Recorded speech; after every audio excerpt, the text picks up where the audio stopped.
Error Correction for Teachers of English to Speakers of Other Languages. Part 1. Keeping Score.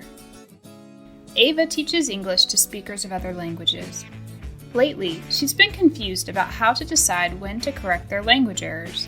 Some of her students ask her to correct every error, while others seem embarrassed and stop speaking if she makes any corrections at all. What should she do? Correcting errors can be pretty tricky to figure out when working with adult language learners. In this video, we will talk about how to decide which errors to correct. We will primarily be thinking about errors in spoken language in the classroom setting, although some of these principles may apply to other contexts as well. So let's talk about deciding which errors to correct. You may have times that you are hearing so many language errors that you begin to feel overwhelmed. Do you fix every single error? Do you ignore some and risk your students continuing to make those errors? Take a deep breath and remember that the responsibility is not on you to fix every error immediately. Language learning takes a lot of time, and a lot of it is trial and error, literally.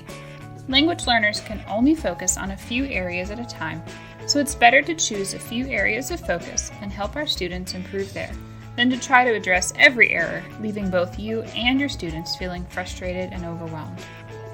You can remember the most important areas to cover by thinking of the word SCORE.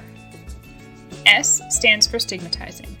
We've all seen pictures of t-shirts in other countries bearing rude or absurd sayings in English.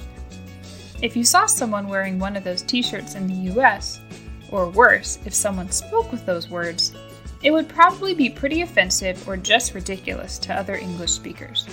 Therefore, we want to help our learners by making sure they know when something is rude, offensive, makes them appear ridiculous, or would otherwise cause a stigma. C stands for confusing.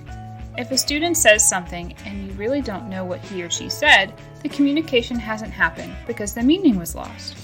These situations are often the most natural forms of error correction because they lead to the negotiation of meaning, which is a fancy way of saying working out the meaning between speakers. If you didn't understand what your student said, work with him or her, using whatever tools you have to figure it out and help the student say it correctly. O stands for occurring often.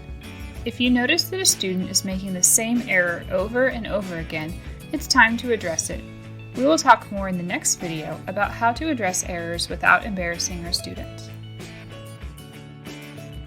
Finally, the R, and the E for the purposes of our acronym, stands for recently taught. We don't want to come out of left field and correcting an error with an obscure point of grammar. But if this is something that was recently discussed in class, it's a good idea to go ahead and reinforce that teaching so the students can apply what they've learned to avoid this error. The idea of keeping score in this way can feel quite overwhelming, but it is more intuitive than you might think. You probably already naturally correct errors that are stigmatizing and confusing, so that might not require much thought. Consider making a note with a few grammar points you've recently covered and keeping it nearby so that if you notice an error, you can quickly refer to it and decide whether or not it's an error you want to address at the time. If you have a hard time thinking of what errors occur often, you could ask someone else to observe your class and see if they notice some errors that are frequently made. Check out part 2 of this video series looking at how to correct errors and how to avoid embarrassing or shaming students. And be sure to watch the other videos on the Restoring Hope Roanoke channel to learn more about all of our initiatives.